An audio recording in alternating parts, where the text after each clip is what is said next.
नमस्कार, मैं डॉक्टर पुष्पा भोई। आप सभी का अपने यूट्यूब चैनल अमृतवाणी पे स्वागत करती हूँ। आज का जो मेरा विषय है या मैं जिस टॉपिक पे यहाँ पे चर्चा करना चाह रही हूँ वह है पढ़ाई से संबंधित।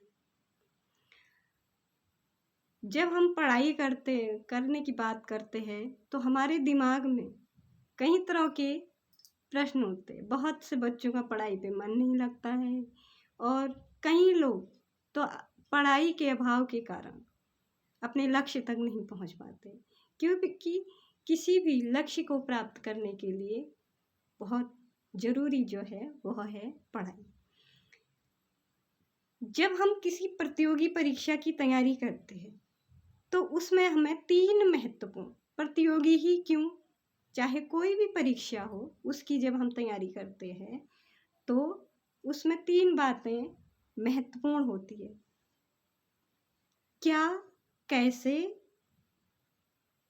कितना पढ़ें। क्या, कैसे और कितना पढ़ें। अब क्या पढ़ें?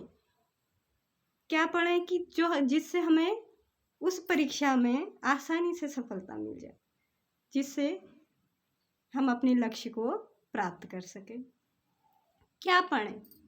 किसी भी परीक्षा की तैयारी करते हैं तो सबसे पहले उसका हमें सिलेबस देखना होता है, एक पाठ्यक्रम। सब परीक्षाओं का एक जैसा सिलेबस या पाठ्यक्रम नहीं होता है।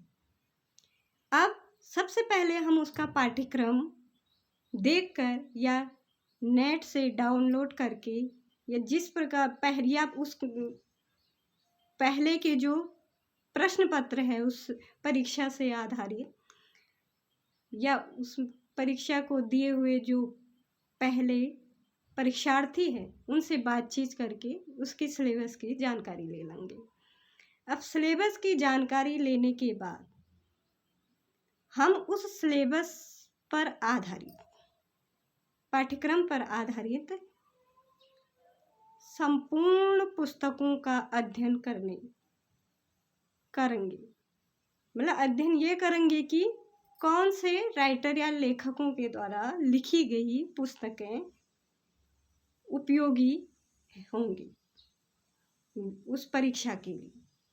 हमें अच्छे राइटरों की पुस्तकों को ही पढ़ना है, जिससे हमें पढ़ाई में सुविधा हो। तो सबसे पहले हमें सिलेबस पे ध्यान देना है, अपने सिलेबस का ही पढ़ना है, क्योंकि अधिकतर टाइम विद्यार्थियों का, प्रतियोगियों का इसमें बर्बाद हो जाता है कि वो कई प्रकार की पुस्तकें पढ़ लेते हैं पढ़ने में या बाहर का पढ़ लेने में, सिलेबस से बाहर की पढ़ाई करने में अपना समय बर्बाद कर लेते हैं, जिससे लक्ष्य तक पहुंचने में परेशानियों का सामना करना पड़ता है। इसलिए क्या पढ़ें? तो क्या पढ़ें? तो अपना सिलेबस ही पढ़ें।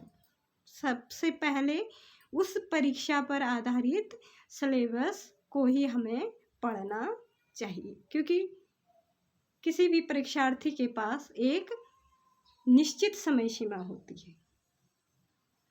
अब कैसे पढ़ें? पढ़ाई का भी एक ढंग है। कैसे पढ़ें?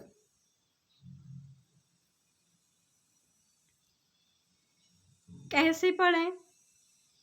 पुस्तकों से पढ़ें या कोचिंग संस्थान में जाएं या घर पे ही बैठकर पढ़ाई करें, क्योंकि देखा देखी में अधिकतर विद्यार्थी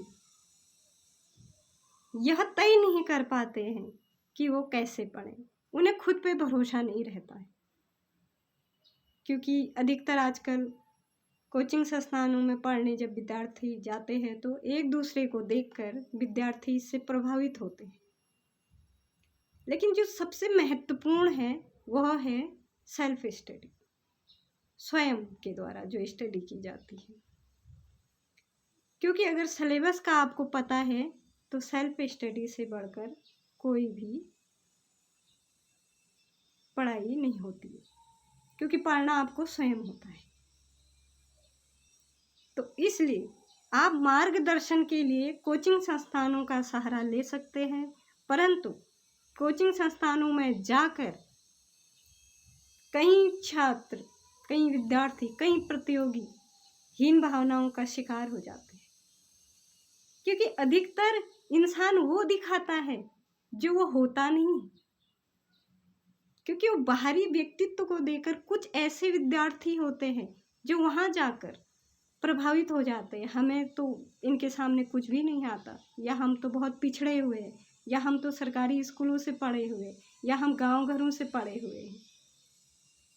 वो बड़े बड़े शहरों में जाकर वहाँ के बाहरी व्यक्तित्व को देखकर ही प्रभावित हो जाते हैं। इसलिए वो क्या करते हैं, जो उनका सेल्फ मोटिवेशन है वो भी खो जाता है, क्योंकि सबसे जो सेल्फ स्टडी और सेल्फ कॉन्फिडेंस जो हमारे अंदर होता है वही हमें लक्ष्य तक पहुंचाता है।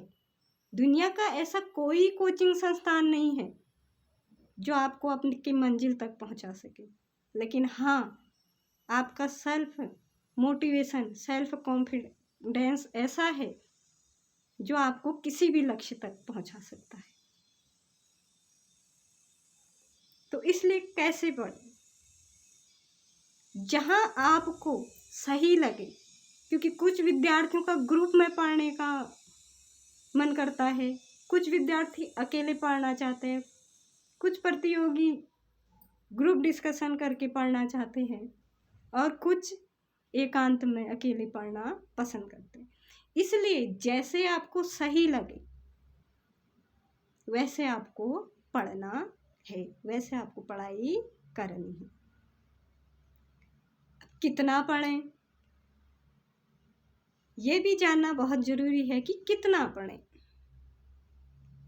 आपके पास अब पाठ्यक्रम भी आ गया, कहाँ पढ़ना है ये भी समझ आ गई, सिलेबस पूरा देख लिया आपने। आपको अब अपने सिलेबस को देख के तय करना है, आपकी समय सीमा आपको निर्धारित करनी है कि आपको कितना पढ़ना है। क्योंकि कुछ बच्चे न्यूज़पेपर देख के, वीडियो देख के, अरे हमने तो 15 घंटा पढ़ाई करी थी, हमने 18 घंटे पढ़ाई करी थी, हमने 12 घंटे पढ़ाई करी थी, इस प्रकार के जब लोग कहते हैं तो कहीं तो सत्य है, कहीं असत्य भी है। कुछ इसमें सच बोलते हैं, कुछ इसमें झूठ भी बोलते हैं। क्योंकि पढ़ाई कभी घंटों में काउंट नहीं की जा सकती। आप मात्र 4 से 5 घंटे की प्रतिदिन की पढ़ाई करके बड़ी से बड़ी परीक्षा को पास कर सकते हैं, प्रतिदिन इतनी पढ़ाई करके। और पढ़ाई पर पूर्ण ध्यान हमारा होना चाहिए। अब घंटों तक हमने घंटे तो काउंट कर ली, लेकिन ये नहीं देखा कि हमें उस पढ़ाई में कितना मन लगा, कितना ध्यान लगा। इसीलिए पढ़ाई उतनी ही करें जब तक हमारा उस पढ़ाई पे मन लगे और वह हमें रुचिकर लगे। यदि हमारा मन नहीं लग रहा है तो बेकार में पढ़ाई या पुस्तकों के पास बैठने से कुछ भी समझ में नहीं आएगा। धन्यवाद। ये मैंने वीडियो अपने अनुभव पर आधारित बनाया है, अपने सेल्फ नॉलेज पर बनाया है, क्योंकि मैंने भी सेल्फ स्टडी करी थी और सेल्फ स्टडी करके ही मैंने अपने लक्ष्य को प्राप्त किया था। मैंने किसी कोचिंग संस्थान का सहारा नहीं लिया। मैंने अपने जीवन में स्वयं ही अध्ययन किया और सफलता को भी प्राप्त किया। यदि आपको मेरा वीडियो अच्छा लगे तो इसको शेयर करें, लाइक करें और कमेंट करें। धन्यवाद।